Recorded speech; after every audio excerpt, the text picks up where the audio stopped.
Hello, today I want to talk about another potential solutions, right?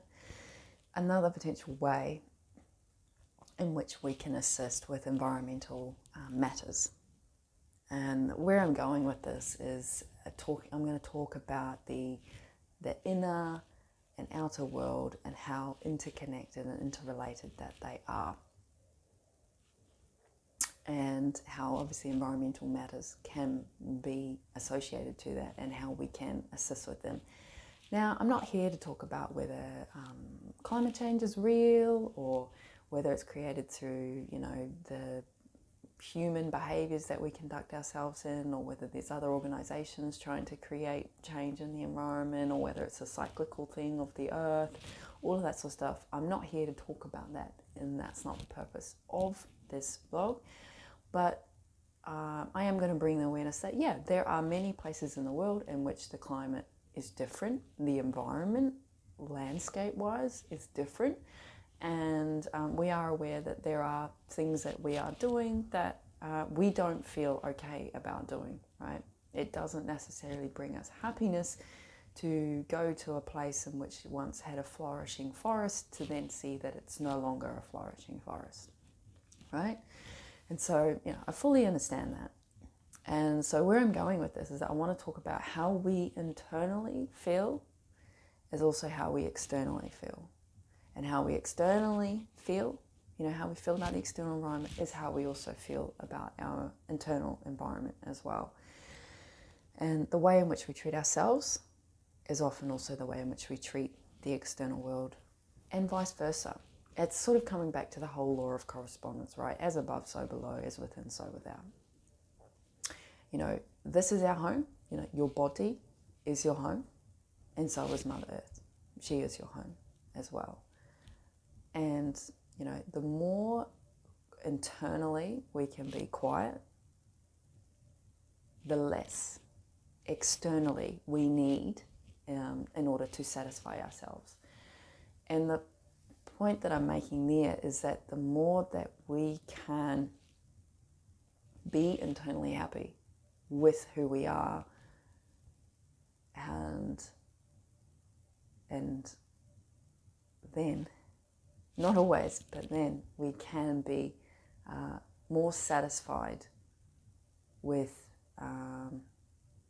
what supposedly is in our external environment. Not in the sense of, you don't care. It's more that I no longer need an external force, an external matter to then fulfill my internal needs of happiness. And I guess that sort of comes back to that sort of consumerism sort of mindset, right? Of like, if I get this thing, then I might just be happy for a little while. So that's sort of how that's an example of how that can show up. And, this is not to say that we should not take other measures and physical actions in the external world to assist, obviously, environmental matters. Please do that. You feel called to do that, please do that. I'm also just saying there's also, in addition to that, this is another way which can also help propel our evolutionary process in learning about how to take care of our environment. And that comes when we also learn about how to take care of our internal environment.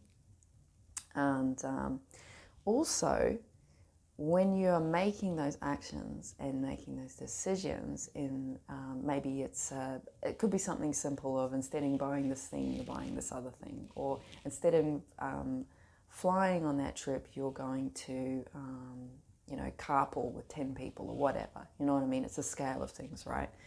But when you're making those decisions, are you making those decisions from a place of guilt and fear, or are you making them from a place in which it's more expensive? Are you making it from a place of a loving place?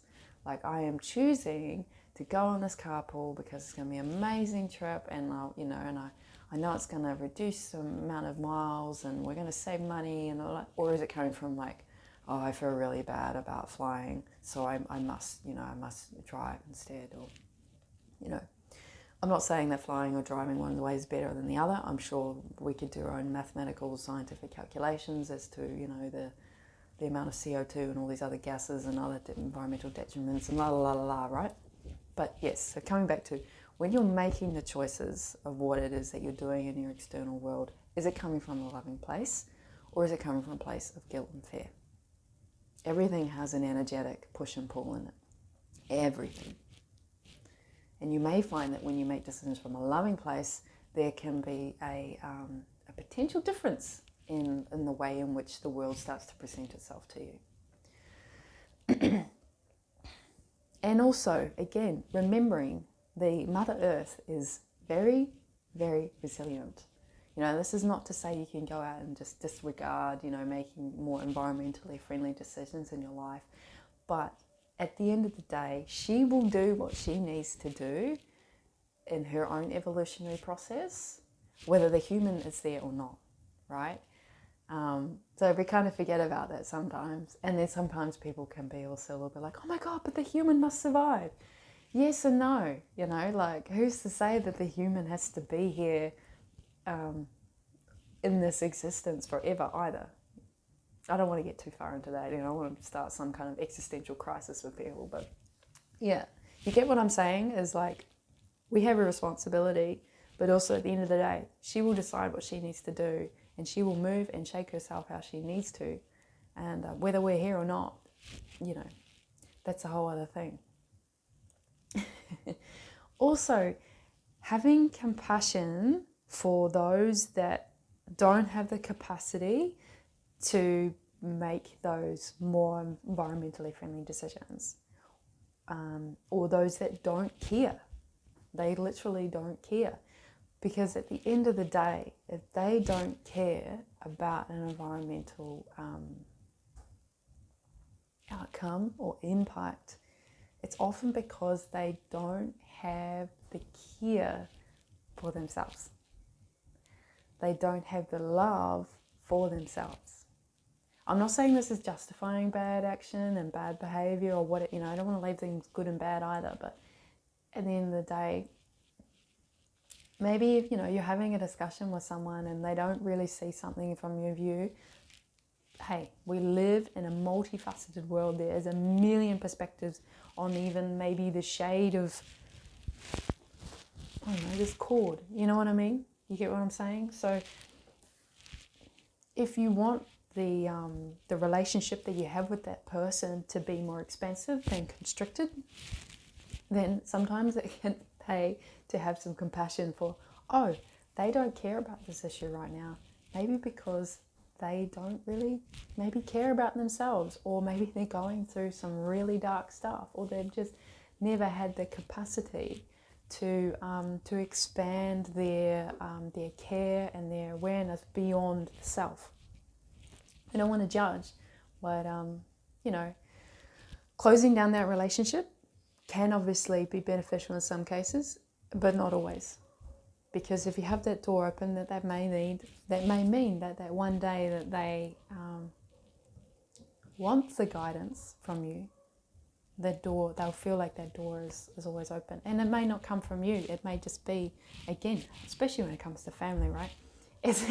They don't necessarily want the guidance and the la la la from you, because they may still see you as the 4-year-old boy that you once was, you know, running around in your underwear and the puddles, you know, and you're no longer that person. So where I was going with that is, even though the guidance might not directly come from you, it can come from, you know, a channel through you. It could be someone that you know, etc., etc. So yeah, what I'm obviously suggesting in this vlog is that you'll also check in with your internal awareness about, I guess, like your patterns, your beliefs, your relationships, you know, and the more that you heal and go through those, then you can also assist with the way in which you relate with the external environment. And it doesn't necessarily have to be super intentional in how that happens. It can just then all of a sudden your pattern shifts. So maybe you, example, maybe you feel like you have to buy, I don't know, a coffee every day, and you know, that's just something that you found that it's an addiction for you. But then you might start actually going into, well, why am I seeking this coffee? Like, what is it fulfilling? Is there another way than which I can fulfill that need that that coffee is giving me? You know, when we think about coffee, often we just think about, oh, it's just like physiologically, you know, some kind of response. But, you know, any kind of addiction will also have an underlying psychological sort of reasoning behind it too. It can be mental and emotional.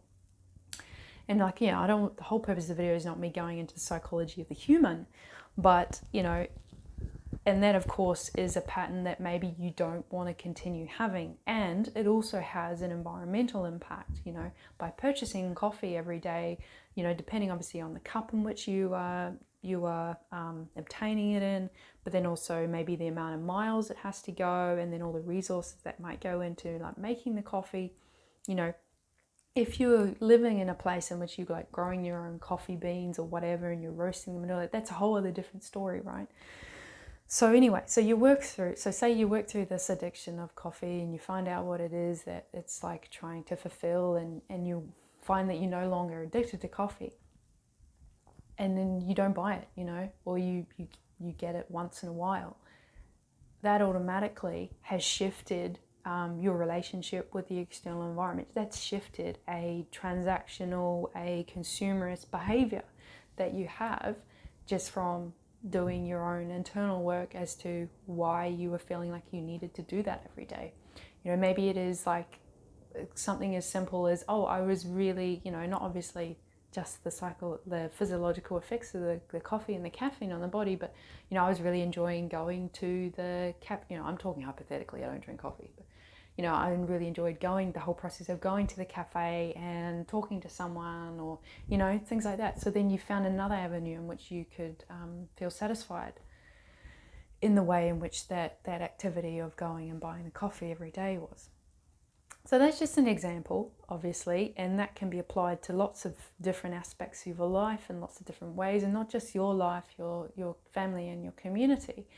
And, you know, this is a really big topic and we could talk a lot more into this, but I'm feeling like that is probably all that I really need to say in this regard. But you are welcome to leave any comments and any questions down below, and you can also reach out to me through other social media platforms as well.